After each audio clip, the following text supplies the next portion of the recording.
Thanks. So good morning, everyone. My name is Anurag Rana. I'm a senior analyst for Bloomberg Intelligence. Today, we're going to be having a discussion about the role of information technology in today's environment. I'm going to start by acknowledging today's sponsor, Google Chrome Enterprise, for their support. I also have a couple of housekeeping notes for you. If you have any trouble technically during today's meeting, please drop a note in the chat and we'll get one of our engineers to help. We want to get all of you today, so please engage. You can click on the raise icon or put a question in the chat and we'll get to you. This event is on the record and will be recorded. We will be posting the video on our YouTube channel after the fact. If anyone has any concerns about it, please let us know in the chat or via email. With that, I'd like to introduce Chester Lurie, head of the Chrome Enterprise Engineering for Google. Welcome, Chester. We'll talk about a few things, but questions that we have received from you. But for now, I'm going to hand it off to Chester to introduce himself. Yep. Thanks, Anurag. Nice to meet you all. Hi, my name's Chester Lurie. So I lead the customer engineering team here at Google and primarily focused on Chrome Enterprise. So first off, I've been on the team for going on 7 years. So I started during the inception of, if you can take a look back at history, Google produced a Chrome browser, which started, back in 2008. The OS was something that was formed, several years after that. But I've been on the team and I've helped not only organizations, probably the two that are the most, that have had the most impact this year, where we've had the most traction and adoption for Chrome Enterprise. It's been two sectors that have been very, very, from a analytical and also from an impactfulness of the business. Two areas for us has been healthcare and also financial services. Maybe we can go into that later, but that's a little bit about myself. Anurag, I'll pass it back to you. Oh, thanks. So, this is no new news to anybody who's on the on the forum today. But we've seen a massive acceleration in people working from home because of COVID, and almost everybody's, you could say, blueprints of plans have been, pretty much destroyed as you started the year. I'll go back and quote a couple of things from one of the companies that I cover, Shopify, and their CEO basically said, we came into the year with a plan, and then suddenly software is accelerated to 10 years, and now people are looking for features that I would have designed for the next decade, and now I have to completely redo my entire business plan and then see where it takes me. But if we look at with all these people working from home, what are you doing to ensure continued engagement and productivity of this distributed workforce? And the other important part is, how are you measuring these factors? Just because now some of us are so used to being online pretty much all the time. I after dinner, I ended up logging into the terminal and start looking at stuff, and that never used to happen before. So what are you seeing, with the clients that you deal with? Well, Anurag, one of the things that we did, and it was just, is we do an annual engagement survey. And the timing of that survey was April.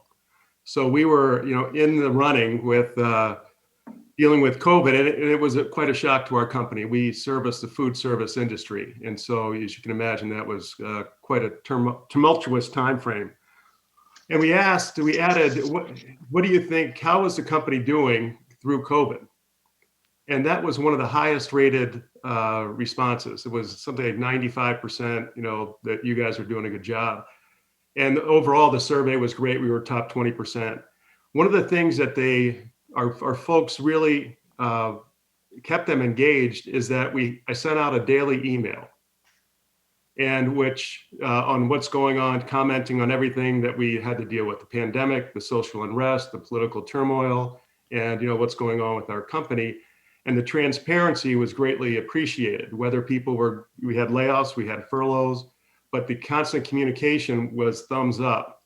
Also, we have 41 locations across the US, and I did virtual depot tours with the head of operations and our chief people officer, just to stay in touch. So at least once a month, talking to really our front line.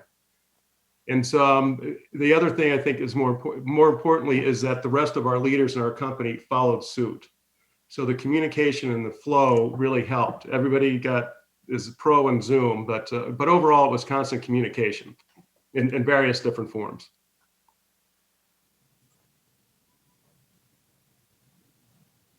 Yes, I see somebody unmuting. Anyone else? So I think the thing that's been interesting for us is that, we're trying to figure out exactly kind of all that's driving this, but we've actually seen an improvement. We do sort of an employee pulse, every 3 or 4 weeks, and also, one with clients, not as frequently, but engagement actually scores are improving across the board, both internally and externally. And I'm not sure if that's a function of everybody trying to accommodate the work from home environment and going overboard. I can tell you personally, the number of Zooms I'm on every day seems to be increasing. Almost, in fact, it's now dominating, whether it's WebEx or Zoom or Microsoft Teams. It's more of that than phone calls, and that's been sort of a steady progression. But actually, employees being engaged with one another and with clients, I guess the old saying, necessity is the mother of invention, is really proven to be true. So and again, I don't have all the, great reasons for that. I can just tell you that it's been a consistent step up. And we've been rolling out enhanced, whether it's just on the business side, things we've had to adjust to, but also planned, enhanced communications for collaborations that were already scheduled, but have been ramped up. That could be a part of it as well. But people seem to be adapting extraordinarily well to working in this environment. I think if I could just jump, I'm sorry. This is Diane Hoskins. I'm CEO of Gensler. We're the largest architecture and design firm in the world. And, again, we feel like our ability to transition to a remote environment for everyone was really enhanced by the fact that we're already in 50 different offices with teams that are working across the world regularly. And even as leaders, myself and my partner, we sit on 2 sides of the country. And already we were running the firm remotely. In fact, he and I would spend 10 to 12 hours a week on video calls. Now it's 10 hours a day. But, again, there was already an acceptance, and we really built on that. We have a large China practice. So in some ways, we kind of tested the waters on, how we use Teams and how we use Miro board and a lot of other collaboration tools through, the quarantines that were going on in Asia before we ever had to use all of that technology in the US as well. But I just wanted to focus a little bit also on, we really have, I think our success has been focusing on 3 key things, which is communication, our culture, and our clients.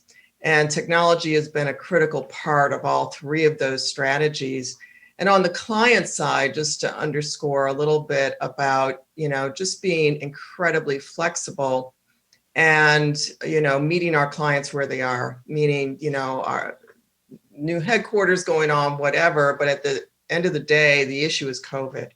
And so really bringing very, very quickly new tools and services to the marketplace that address COVID, that addressed how do you, create socially distanced layouts and plans, and actually using technology to create systems that we brought to market very, very quickly to be able to automate the design of COVID layouts and understanding circulation within the space and helping our clients figure out occupancy and capacity and densities within their workspaces. And again, really fueled by leveraging technologies that we were already beginning to use, but frankly, I think were really accelerated by COVID.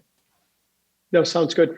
Hey, Chester, let me jump on and ask you in this particular case, just because you deal with so many different industries and so many different clients, what has been kind of the common experience for you?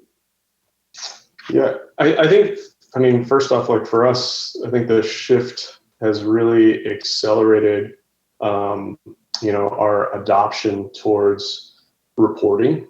So one of the big things for us is like the insight that we gather from the field, being able to make sort of more predictive, gauging what's going to happen in the future. We didn't have a lot of these tools that were available to us, so a lot of development initially has been sparked, a lot of innovation and creativity around, hey, we need to see more data. That's really what's occurred for us. I mean, we're seeing this across the board, whether it's from a software side, all the way down to even specific hardware that we're looking at. And we're getting a lot of these inquiries even from clients and customers. No, good. Hi, Barry. Just 1 second. When you, please go ahead. When you start discussing, please introduce yourself and your role as well. Will just help us to visualize what area you focus on. Sure. I'm Barry Sloane, chairman of Century Bank. So we're a regional bank in Greater Boston, about $6.5 billion, 30 locations, about 500 people, and headquartered in Medford, Massachusetts, which I might add is Michael Bloomberg's hometown. And thanks to his generosity, the new Medford Public Library is named for his parents, which will open next fall. We hope we can do it all together. So of course, for us in our business, which was all face-to-face relationship based, everything has changed. I have 140 officers working from home who are all pretty happy. Their children are happy, their dogs are thrilled, and they would like to stay there, even in some cases in exchange for reduced compensation over time. I think they've been extraordinarily efficient, saving the commuting that at one time was, of course, gridlock in Greater Boston. Now is quite easy. When this began, we had only, I think, 21 officers on VPN. And it was for hurricane, it was for blizzard. Now we have 170 officers on VPN, and I must say very effectively without a breach, thank heavens, so far. But we also completed a brand new operations building just a month ago, which is no longer necessary. And so, Anthony, if you're interested in a lease for a new operations building, you please let me know. I'll even sell it to you. But we expect. I got one for you as well. Oh, thanks a lot. And I'm sorry to say we couldn't afford Gensler to help us with it. But I will say that, we expect there to be fewer branches, fewer hours in the branches we have. And that, as you can see, the trend already all across Europe of retail branches closing. So that certainly is a data-driven issue. But unfortunately, in Massachusetts, we are back in the surge. We are expecting a lockdown again, if not from the state within our industry. I think we're going to be closing branch lobbies shortly because, we have 3 closed right now for COVID infections. And the level of anxiety of our line officers is growing, as well it should be, despite all of the reorganization of the spaces. And, we own thousands of miles of plexiglass now that we didn't own before. But that is only solving part of it. I'll just add a couple of things. We've also added what we call mask guards at every branch.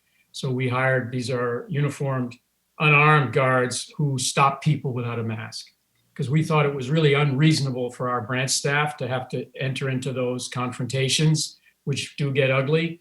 So the guards keep people outside. And we've had a number of bad instances, but a handful. And that's been very helpful. But all the same, as the irresponsibility of so many in our society about masks and other precautions are such that, we're expecting a further shutdown. But listen, I think what's the general rule that I've heard? 25% less footprint physically is a good strategic planning number. That's where we're heading. Go ahead. That's a very good point, Barry. And in fact, let me ask Chester this question, because I'm sure companies are reaching out to him with their contingency planning when things do get back to normal. I'm most curious to figure out, because at the end of the day, no matter what happens, we do have a hybrid IT model, going forward, where it doesn't matter if you're going to be in the office most of the time. You will still have an infrastructure that allows you to work remotely if you need to, for whatever reason. So Chester, as you are talking to companies, because we all have a very good idea now of, what has happened in the last 6 to 9 months. The question really is, what are people going to do for the next 6 to 9 months when it relates to their infrastructure or their way of conducting operations? Security is still a concern. People do need an extension of their work at home with the same level of security. What kind of advice are you giving to people who are, trying to figure this out? Yeah, thanks, Anurag. I mean, first off, I think one thing to highlight was, early on during this year, a lot of our conversations were around very reactive, decision making, right? So it's like, we have an issue, we got to get folks working from home. A lot of these conversations have shifted where, companies were initially looking at, virtualization, for example, and it was definitely a conversation piece, but there maybe wasn't really a lot of concrete plans around it. It's a lot easier to have this discussion today. Yeah. And honestly, virtualization is kind of part of a disaster recovery plan. And one thing that I think I wanted to, personally share was a big question that we've asked a lot of our clients is, hey, we have this whole work from home, remote access has been a big, big thing for us, right? So how do we access our applications and all the resources?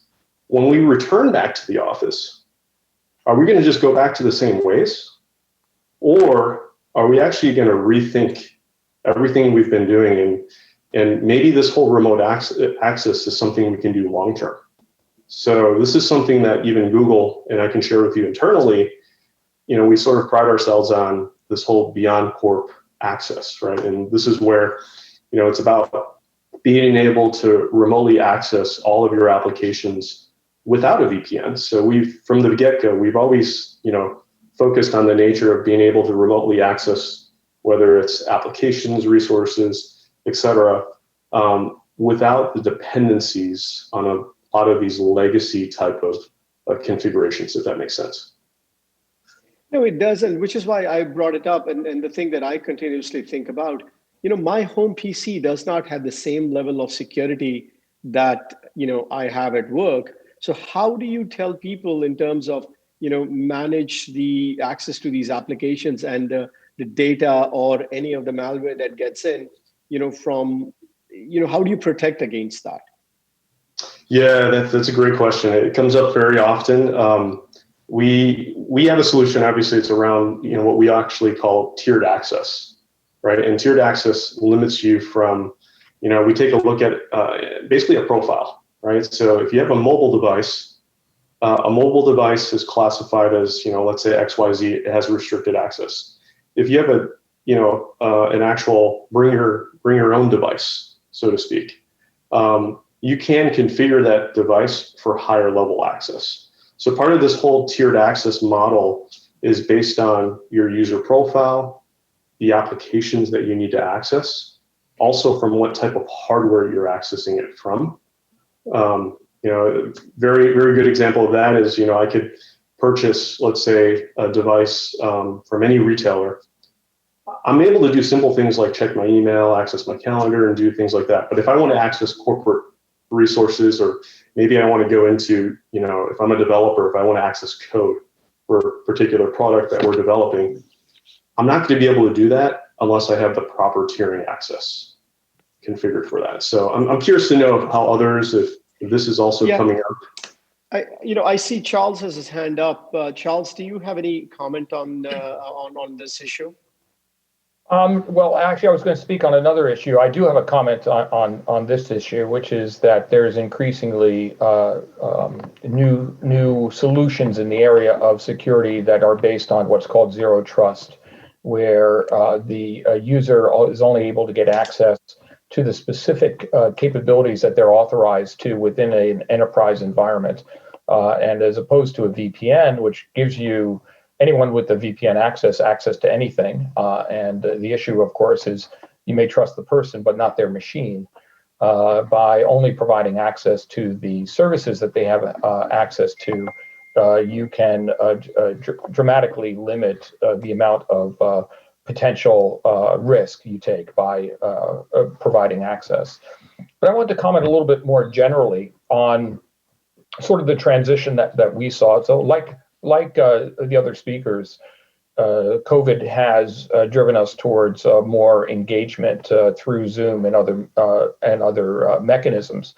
However, in the area of digital transformation, which the epidemic has driven all of our companies to, we saw something quite interesting, which is that, and let me just explain. I'm CEO of a company called Pure Storage. We provide a very technological, high-tech product to our customers in the area of data storage and management.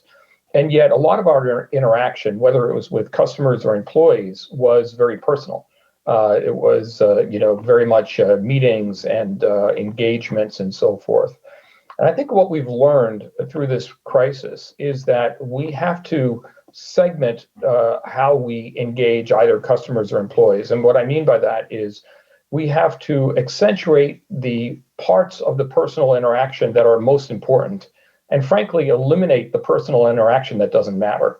And what I mean by that is anything that can be automated and where either customers or employees would rather just deal with it on an individual basis electronically, we need to provide those tools so that it doesn't require people to engage. People are getting tired of Zoom. The Zoom fatigue is real.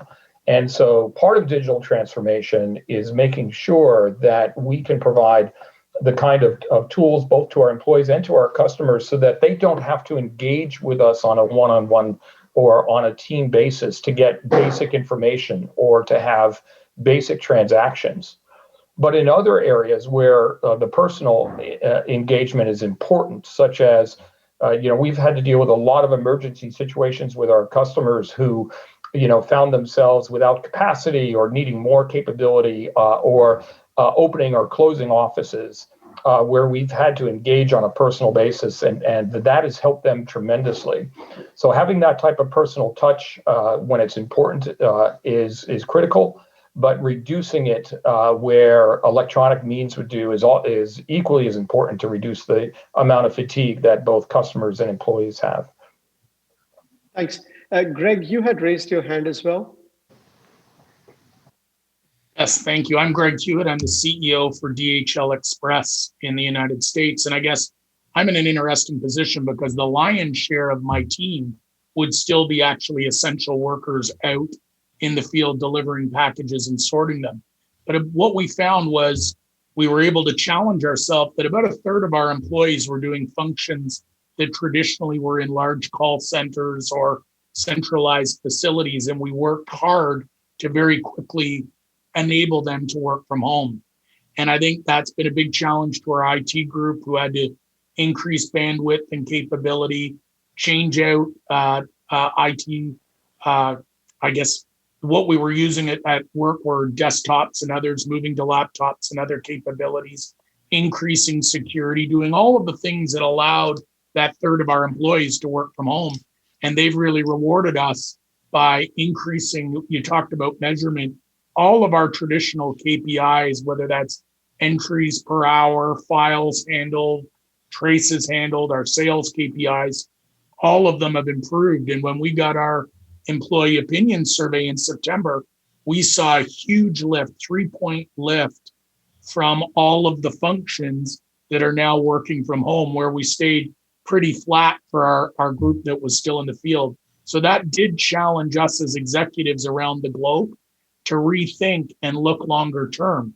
What may have come on as a crisis kickstarted a future of work program that's allowing us to look longer term and saying, what do our people want? And the surveys that we sent out, overwhelmingly 98% of the population said, we want that increased flexibility. So now the challenge is back on us to make sure they have the right equipment and that we're looking at, and I love hearing Chester's ideas around not everybody might need a physical laptop that we give them to take home. These ideas of being able to leverage their capability at home with tiered access so that they can access our centralized systems to do their job long-term is exciting to us, but we're in our infancy. There's this blended era between the COVID time where we're staying home where we can and staying safe, and what the future holds, which will be probably 30 or 40% of our population being in the field, at least being in their homes at least 50 or 60% of the time. And how do we do that technologically? Oh, fair. Diane, you had raised your hand as well. Well, I think I had raised it for an earlier point, but I want to just also maybe chime in a little bit on the work at home, which, we've been involved in doing surveys. Actually, we've done 2 surveys, one at the beginning of the quarantine, another one in August. We plan to do another one actually later this month to really continue to monitor the effectiveness of and how people perceive the experience. The first was really a reaction to, gee, we're safe. I think we started to see a little bit more durability around certain conversations related to the actual quality of the work experience as compared to in the office.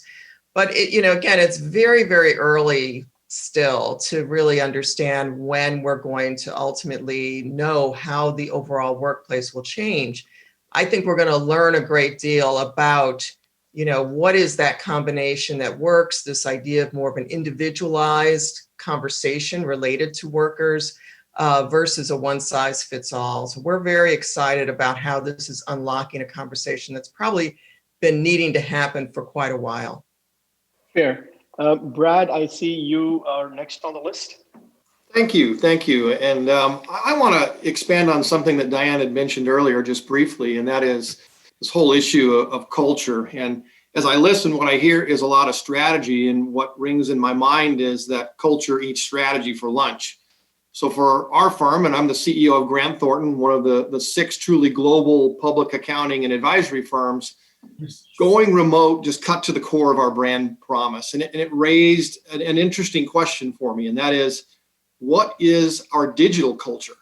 And let me tell you what I mean by that is our clients are used to working with us closely. They cite our attentive and interactive culture as one of the things that they lean on because they use us.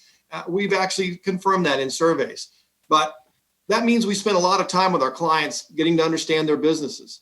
That means client intimacy is a big part of the mix here. And similarly, our firm internal culture is very collaborative.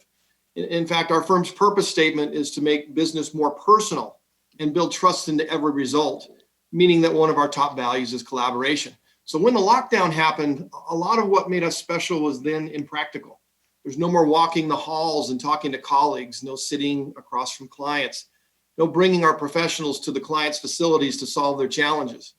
And so we now have 8,000 professionals in 50 offices, typically working in those clients' offices. We have regulated services such as audit services that require us to be on site. Imagine physical inventory observations that need to be done. And in one weekend in mid-March, we saw that differentiator completely upended. And we weren't the only ones. CV-19 created an equalizer, and now many companies had to compete from the same place of disadvantage. But we had to answer that question. What were we going to allow our digital culture to be? And we came down to this: simple, modern, and secure. That's what we leaned on to get ourselves through this. We had the technology capabilities, but what we didn't have is the mindset around culture.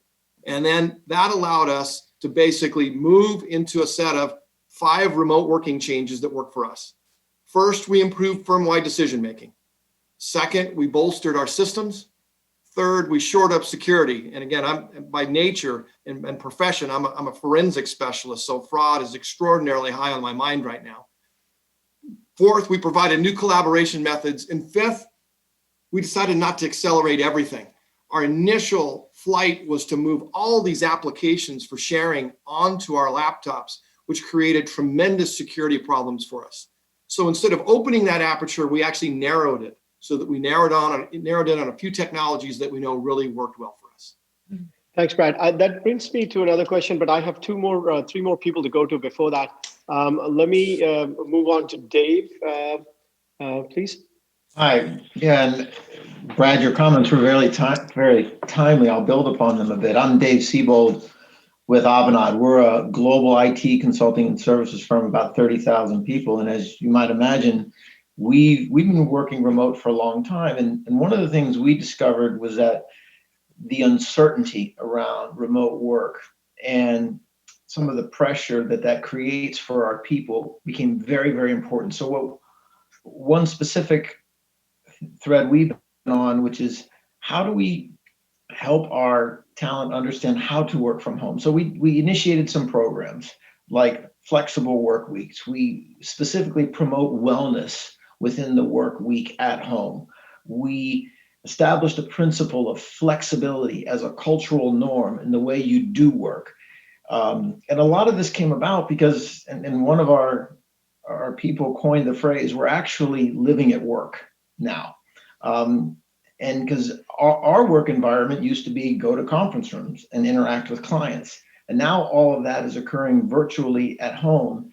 And our people, there was just a lot of uncertainty around the expectations that we have of them. And so what we've really tried to focus on is managing those expectations and, of course, giving our people the tools and leading technology so they can be the most productive and feel the most impactful, and they know how to work so that they're confident in interacting with our clients. And so we just really spent a lot of time on the work practices and how to enable our folks to feel confident in what they do in this new virtual world, which we believe is going to be here for a long time. We are 100% virtual across well over 30,000 people all over the world every day of the week. Thank you, Dave. Dan, please. Thank you. Hi, this is Dan Hawkins, founder and CEO of Summit Leadership Partners. I guess for starters, we're a consulting firm, and we're kind of a boutique leadership and organization performance firm. We work primarily with management teams, and so I've got two comments. One is how we reacted, and two, what I'm seeing with management teams. And the first one, in terms of us, when we're working with CEOs and management teams, we're a pretty high-touch business. And if you told me in February that we would do everything we're doing virtually, I would say you're crazy. And but it's forced us to digitize everything that we do. And our experience is, obviously, and you're probably all seeing this, the 8 to 10 hour a day offsite sessions are not happening, and due to Zoom fatigue, our work is definitely more segmented over 2 or 3 hour bursts. And it's really forced us to evolve and kind of exercise new muscles around how do you tap into the mood of a management team online or through video, which you don't get the benefit of nonverbals anymore, or the hallway conversations, as you heard earlier. The thing that I've seen most in our management team development work has exploded as a result of COVID. So you don't find a lot of success stories from COVID, but I'd say that's grown pretty rapidly, because the management teams are spending a lot more time on what I call like extreme prioritization.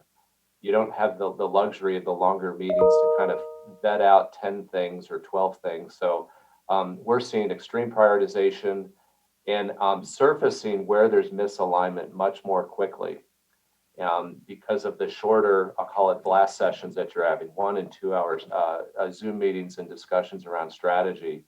The other thing that I've seen take place more and more among management teams is being more intentional when you do have those meetings. Someone said, cut out the noise and get to have discussions around the things that really matter. I couldn't agree more. Less bullshit talk and more, what is the topic we're having today, and are we discussing or are we deciding, and be more intentional around why you're having the meeting. And and I have one client that calls it a sprint, and they'll say, we're going to have 55 minutes of debate, and we're going to have 5 minutes of decision making, and we're done. And I think that's the new muscle a lot of the leadership teams are playing. And to Brad's point, we're forcing more management teams to have conversations around culture. Culture, everyone has it. You might as well be intentional about it. Is what we talk to management teams about. And so we're trying to I encourage management teams to have a lot more conversation around that. Because I think a lot of times it's a bespoke topic, or it's frankly relegated to the head of HR. And I think it's got to be something in a remote world that's top of mind, and it's on the agenda for all management teams. Thanks, Craig. Yeah, thank you. Craig James, CEO of Berry House Coffee Roasters. So we're a little different perspective to bring to the table here. We're an 86-year-old coffee company here in the New York City area, mostly focused on private label in the past, but given the pandemic and given our future, we've been pivoting and innovating in regards to developing our own branded line and getting ourselves out there into the marketplace. But the perspective that I bring, we're a much smaller company. We have about 84 employees. When COVID hit, our culture at the time was everybody comes to the office and works. And it's what we've always had throughout the years that the business has been in place. So for the culture to suddenly change and to go remote was a huge deal in order, not just with the employees, but with the management team as well in regards to how we were going to handle it. You know, and given the approach that we've had in regards to COVID and putting a lot of focus on our employees and making sure, first and foremost, they were safe and we kept them employed through the whole way through. So we've been able to maintain that goal. As we go into the second wave of COVID, though, a lot of concerns continue to come up. We are gearing up to take our employees back out. So about a quarter of them will go back out into home officing. The remainder, we're manufacturing. And so you can't really do manufacturing remotely from home. So we put all the steps in place here.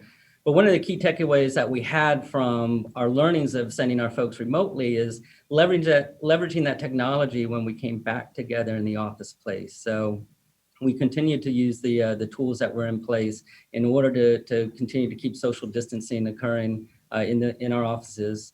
And so I thought, you know, it was really important for us to leverage the technology that was out there, not being a large company with a huge IT budget. And really, you know, we've gone through quite a bit of organizational change in the last 2.5 years. We're really looking at off-the-shelf solutions. So when it comes to security and cyber security responses and how do we really protect our data, we're really reliant on the large players in order to provide that protection for us. So like I said, just a little bit of a different perspective. We're very hands-on in regards to our manufacturing, and the size of our organization doesn't dictate us to be able to put in a lot of the initiatives that coming from a larger corporation we would normally put in place. No, that's thanks. Susan, you had raised your hand. I'm back to you now. Thank you. I'm Susan Hertzberg. I'm the CEO of BrainScope. We're a neurotechnology company that uses AI to provide solutions to emergency rooms for the assessment of mild traumatic brain injuries. I'll try not to repeat on the subject of people and culture, which I think is really always the starting point for pretty much everything else that happens. We put a lot of effort into that before COVID and before going virtual, and certainly through this period.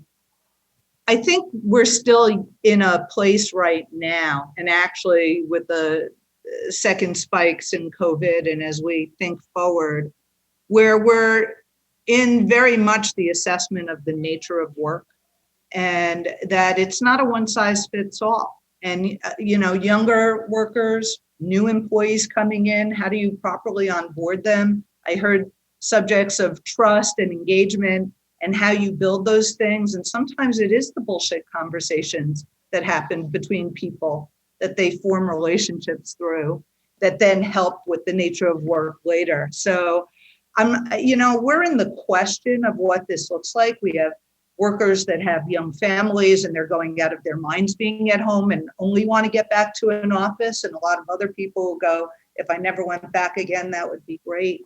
So how do we use all of these great technologies that we've been layering in, that we did out of necessity to start because of the pandemic, that now have been becoming more and more part of our culture, to the point that people are getting fatigued and burnt out using some of them, right? And trying to figure out, where do we wind up? Because I think flexibility will be key, but then to that question of the nature of work, and then who do you need to be present at what times, and what are the personal circumstances behind that, so that we don't see a real reduction over time in productivity, because the fabric starts to fray apart a bit. So I think that's where we are. It's clear to me from a technology perspective that We're going to need these tools. We want these tools to stay. I'm never going back to hand signing papers again. I'll use DocuSign forever. There's just automation and virtualization technologies that I think literally will have changed the nature of that type of work. But I think it is an open question. I'd love to hear from some other people on this, because I'm not as convinced about what the long-term state of play will be, even in a smaller company like mine. Sounds good. I have Anthony on the list, and then I'll move on to question number 2. I think I can touch on maybe that last point a little bit. One of the things that we noticed, Anthony DiCello is CEO of Boston Private Bank and Trust, so financial services. Mobile and online applications is not new to financial services, but the adoption of those services, particularly in the high touch parts of the business, have always been a challenge. And one of the things that I think came through clear is that there was inertia playing on both sides, the client side and the employee side. And when you have no choice, when we saw, employees having to basically adopt to a new way of doing business, that was what really kind of, I think, dramatically changed things. And so there are things I think that are going to stick in our business for one very fundamental reasons. In financial services, the assets tend to be concentrated, particularly on the wealth management side or the trust side, with clients over the age of 65. They weren't really apt to being able to change as quickly how they did things online or mobilely. And frankly, they were used to getting access in a very personalized way. And what we've seen is that, they're very easy to adapt to the basic functions of banking and using either online technology or mobile technology. And you can then use, whether it's Zoom or another application, for the more collaborative stuff or for the high value add communications. And we've seen that internally as well. People are more apt now to bring expertise from even across the country into a meeting for a client, because they're just more comfortable using the technology that before was kind of, I know it's there, but we really didn't engage. So I don't think it's a permanent substitute for how we desire to interact with one another. I think they'll, people are dying to get back to big events. They're dying to walk down the hall together. But I think that the better use of technology, particularly for collaboration on work, and for the clients have now gotten used to this idea that they can get to us almost anytime they want. You would think they always thought that before, but like on a video is much more prevalent now. And so I think it's going to be interesting, in fact, to see what does stick. People want to see each other again, but I think a lot of this is going to stick, particularly the advanced use of technology to communicate and collaborate.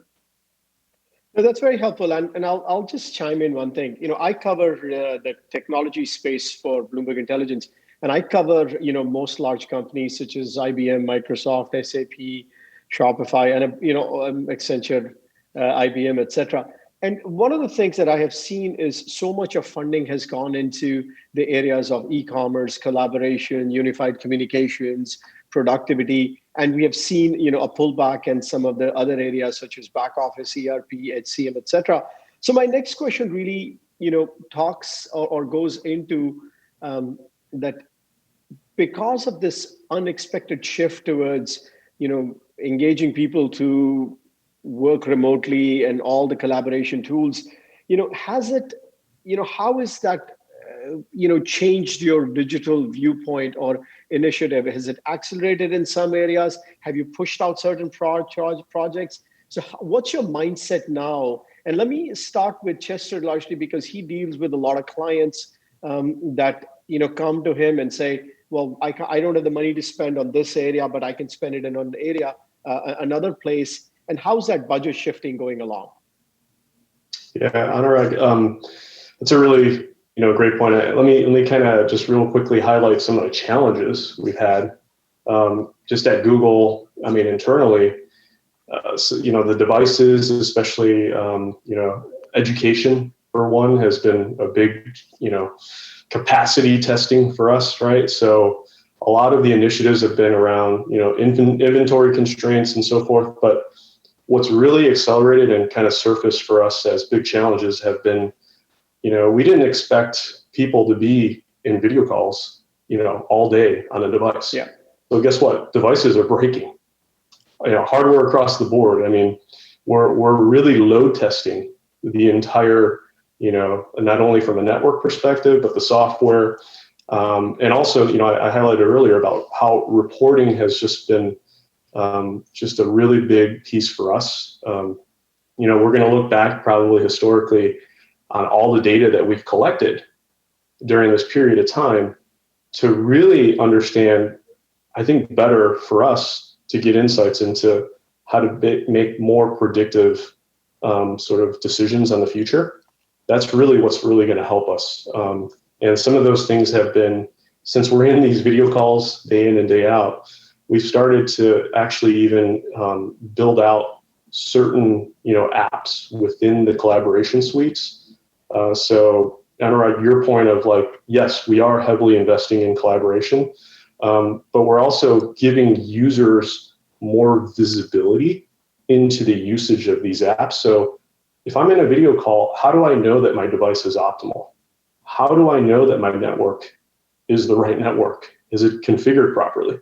And we're actually enabling users to help self-diagnose, and also, basically fix the issues, as opposed to having, IT and admins and so forth getting engaged to open up service tickets. We're really enabling users to be more proactive in that measure. Mm-hmm. No, that's very helpful. Just a reminder, please press the hands up button so that it'd be easier, because I cannot see everybody on the screen at the same time. It's just divided in a way. So Rodney or Tin, do you have anything to say before I take questions from anybody else? Hands up. I'm Rodney Williams, and I'm the CEO of Belvedere Vodka. And we are part of a bigger company, LVMH. And it's been fascinating listening to this discussion, because we are suffering through this as both a small business and being part of a large company. Our corporate offices are located in New York City, but the distillery itself is 45 minutes outside of Warsaw in Poland, where 90% of our employees are. So we thought we were good collaborators until the pandemic hit, and this has been a sobering sort of experience, as Susan and Greg and so many of the others have articulated, in terms of the impacts on our culture. So we've done a great job of inculcating people in terms of working remotely and the collaboration tools that we've been able to avail ourselves of. But where we have admittedly struggled is on the front of culture and integration, such that we've had to start some employee resource groups around parenting in particular to shore up feeling of support and such. And being a social business and not being able to physically socialize has been a challenge. So I'm quite fascinated by this discussion, and I'm not sure I'm in a position to offer much in the way of solution at this point. No, fair. All right, Tin, sure. Please. Yeah, I'm hearing a lot of the same themes. If I were to try to boil it down, I would say, humans are very adaptable, and what we're seeing in the first quarters is we're adapting, right? The work is getting done, and it's not just in our companies, but our customers are in the same situation, our suppliers are in the same situation, and people are finding ways to get the work done because it has to get done. And there's a general sense that compared to what we thought in March or April, that it hasn't been that bad in terms of the impact on business, right? And you just hear stories after stories. We thought it was going to be the end of the world. It's not that bad. We thought we couldn't sell. It's not that bad.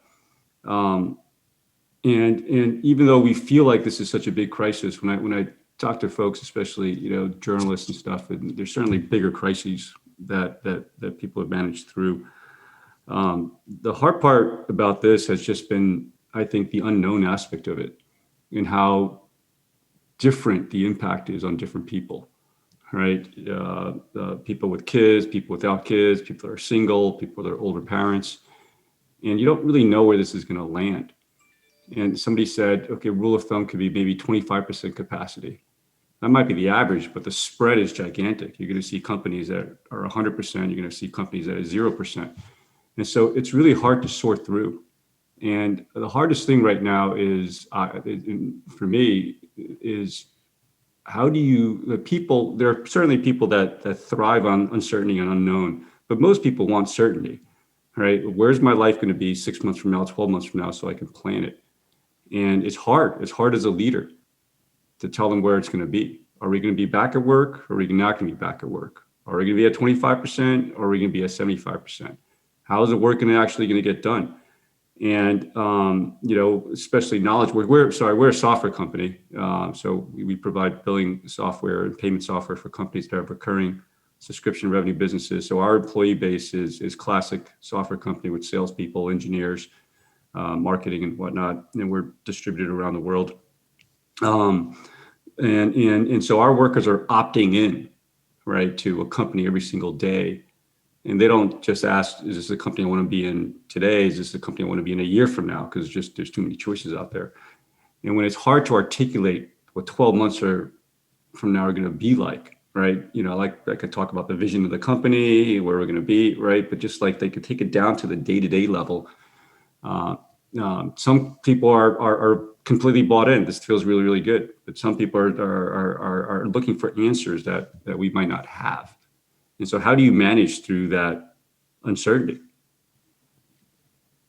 No, that's perfect. In fact, I deal with a lot of software companies as well, and I hear that a lot. Anyway, let me move on to Diane, please. Sure.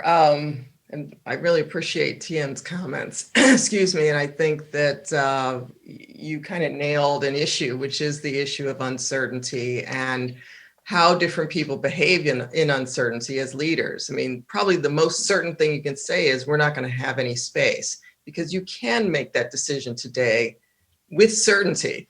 What the implications are and how you get there, and are you still the company that can compete at the level you were competing with space? I don't know the answer, and I'm not sure anyone does, but that's certainly a place of certainty you can have. All the other options actually come with a huge amount of complexity, and again are potentially right or wrong. So I think it is a real temptation as leaders, as we all are, to make a decision in a situation where we probably should be careful about making that decision right now. We really believe strongly that, this idea of a hybrid, this idea of flexibility, at least says develop the strategies that allow you to move through this in increments, whatever that means, because at the end of the day, we're all doing surveys of our people. And sometimes I hear the surveys reflect what people think you want them to say.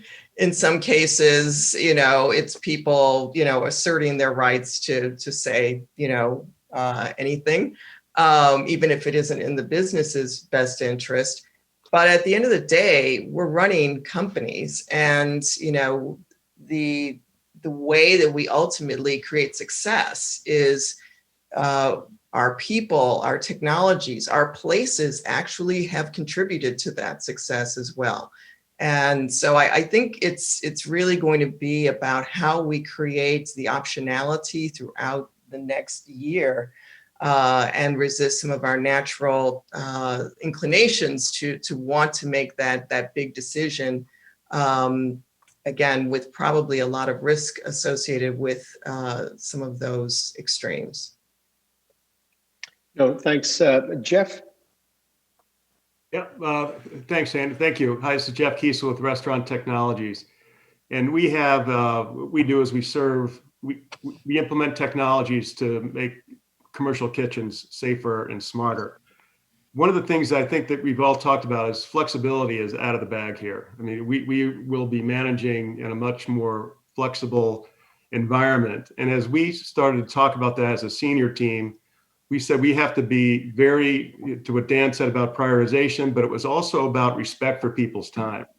And one of the things that we really prioritized is how we spend our time. So the information sharing meetings where everybody got some face time, those are kind of gone. We've went very hard into really digitizing our reports and using our business intelligence platform much more aggressively.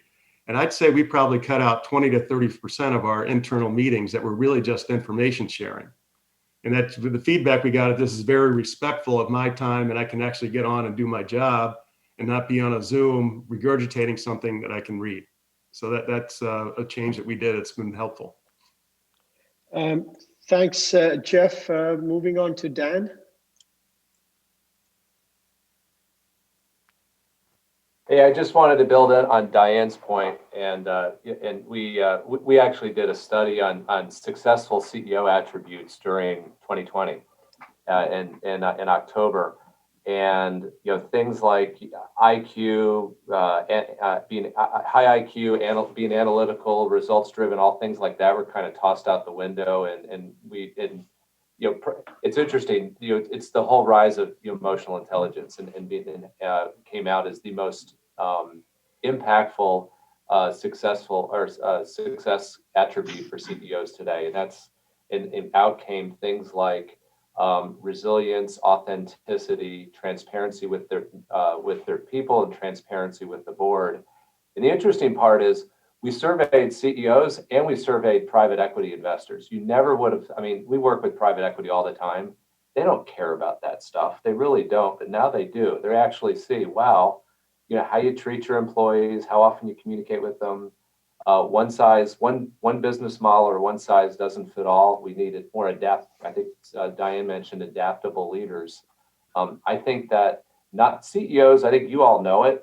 I think investors are now catching on that it matters as well. And I think it's really going to reinforce, the how, just not just the what, in terms of what makes leaders great. So I think it's really going to put a lot of attention on that. Yeah, thank you. I have 4 more people in line, but I must apologize just because we are, kind of running out of time. So thank you so much for coming in today. It's a great discussion. I think I can go on discussing this for multiple of hours. I would like to thank our sponsor, Google Chrome Enterprise, for this support. If you'd like to get in touch with me or Chester to follow up, please let Mike or Kylie know, and we'll get back to you. And let me, with that, send it over to Chester for some final comments. Yeah, no, thank you all, obviously, for the time today. I think I've, jotted down, I was writing down some notes. It's really interesting to hear, certainly how, this has really evolved this year for many of the different industries. I think the big thing that resonated really with me was the word uncertainty that came up. It seems like that was a common theme across all conversations. I think the one thing that I think it was Dan that you mentioned was it the digital culture? I think you brought that up. That was really interesting, and also being really intentional in our meetings. I think that's something that I've personally taken away, is just as a leader, just being more direct, right? Having more of these direct conversations. And it was really surprising, I think, for me, most recently was, the relationships that I actually formed outside of working from home, right? Folks that I actually would talk to and actually connect with a lot more. So to a degree, it's actually forged some new relationships where I feel like I've actually created a tighter bond with certain team members, with certain people, cross-collaborated, amongst teams. So that was very eye-opening for me. And lastly, I think probably the biggest important piece that I wanted to highlight, and maybe an acronym that we're working on internally at Google is returning to office. So RTO. This is actually a big thing on our radar, and we're actually working on a guide for this. So some of the things that I think many of you have hit on, which is well-being and care, productivity and technology, collaboration and community, and then the 4th thing is just life and culture. it seems like things have forever changed. So those are like the four key areas I want to leave you with, like very big areas that we're focusing on. But RTO, or return to office, has kind of been lately on our minds, and we're also planning for this for 2021. Now, what that might look like, I couldn't tell you, but it is something that we're continuing to adapt and change. And like Anurag said, I'm more than happy to have offline discussions with all of you. But again, thank you all very much for the time today. Thanks, everybody. Have a great day. Be safe. Bye-bye.